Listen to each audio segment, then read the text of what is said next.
How do you know when a muscle is ready to be trained again? Because if you're purely relying on feelings, such as soreness, to guide your decision making, or you simply train a muscle whenever your program tells you to, then there's a good chance that you're not training as effectively as you could be. And when it comes to working out the frequency at which you should train a muscle each week, then you need to avoid asking yourself if you feel recovered and actually work out if you are genuinely recovered, because those two things are very different. So why is it important that you understand training frequency? Every time that you train a muscle, you are creating a certain level of stimulus. And after that workout, your performance will drop because you also generate a level of fatigue as well. Over the next few days, the fatigue will gradually dissipate and recovery will begin. And if there is a sufficient amount of time given to this process, then your performance capacity will rise above your previous baseline in the previous workout. At this point, you'll be ready to introduce a new training stimulus and repeat the process again. And if you can successfully repeat this cycle over and over again, then you will see a gradual upward trend in your performance over time, which is exactly what you want. But what happens if you don't get the timing quite right? If you train a muscle too soon, then you'll be introducing a new training stimulus before sufficient recovery has occurred.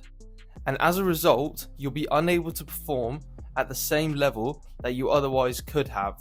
And if you continue to train too often, then it's very likely that you're going to notice your progress is going to stagnate, and over time, you will notice a gradual downward trend in your performance.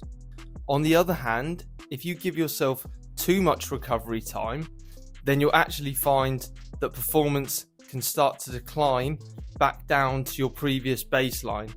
So you need to try and find the sweet spot right in the middle, where sufficient recovery has occurred, and at that point you'll be ready to introduce that stimulus and keep performance progressing upwards over time.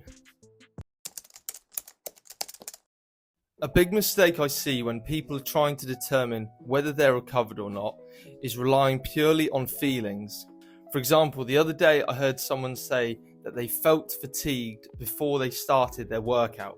But the problem is that fatigue isn't a feeling.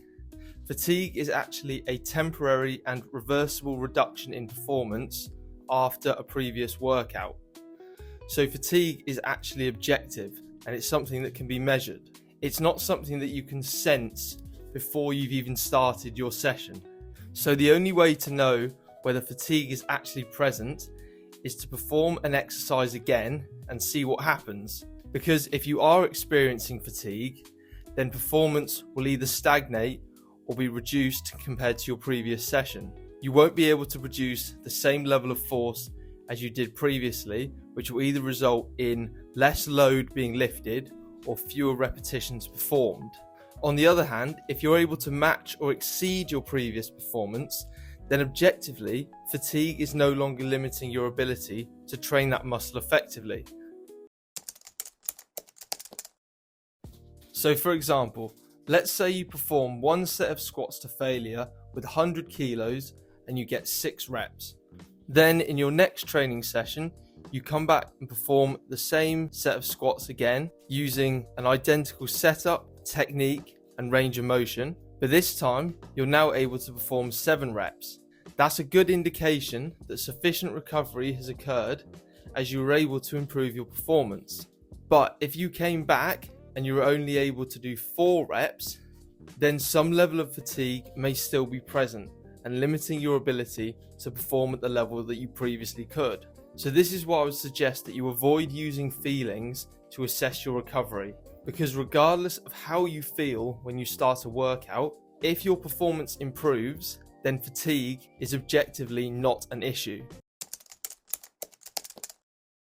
And another important point to mention is that not all muscles recover at the same rate. Each muscle group can experience different amounts of strength reduction following the exact same workout volume. Therefore, the amount of time it takes for the strength of each muscle to return to its previous baseline will also differ. So it makes much more sense to assess every muscle individually when it comes to organising your training split, because ultimately, the frequency that you can train a muscle at is determined by how quickly it recovers. And the best way to assess that recovery is always through performance. So how would you actually go about doing this? Pick an exercise for a muscle that you want to train within your program. Then you're going to perform one hard set to failure using a weight that allows you to get somewhere between 5 and 10 repetitions. Make sure that you note down the weight and the number of reps that you achieve on that one set. Then take a day off and come back 48 hours later. Perform that exact same exercise again under the same conditions, including the setup, the technique, and the range of motion, and then compare your performance to the previous session. If you're able to match or exceed your performance from the last session, then you've got a pretty good indication that you've recovered from that one set within 48 hours. If you find that your performance regresses, then it's likely that some fatigue is still present. In that case, simply add another day of recovery and reassess. Now, instead of training that muscle every 48 hours, you try every 72 hours. And you just keep repeating this process until you're able to find the point where you're able to either match or exceed performance when you come back to performing that exercise again. And at this point, you've then found the appropriate training frequency for that muscle. But it's important to remember that this is only telling you your recovery capability for that muscle for the amount of work that you've performed, which is only one set. But if you plan on doing either 2 or 3 sets for that muscle, then you need to repeat the same process using that amount of volume. So remember, whenever you're trying to work out how often you should train a muscle, do not rely on your feelings or assume that what works for somebody else will automatically work for you. Recovery rates can vary between people depending on how hard you're able to train and therefore how much stimulus you can create. But training frequency is not something that you should be guessing. If you follow what I've outlined in this video, then you'll know exactly what it should be. And yes, I know that it might take a couple of weeks of trial and error to work out how long that is for each muscle to recover, but once you've figured it out, organising your training split becomes so much easier.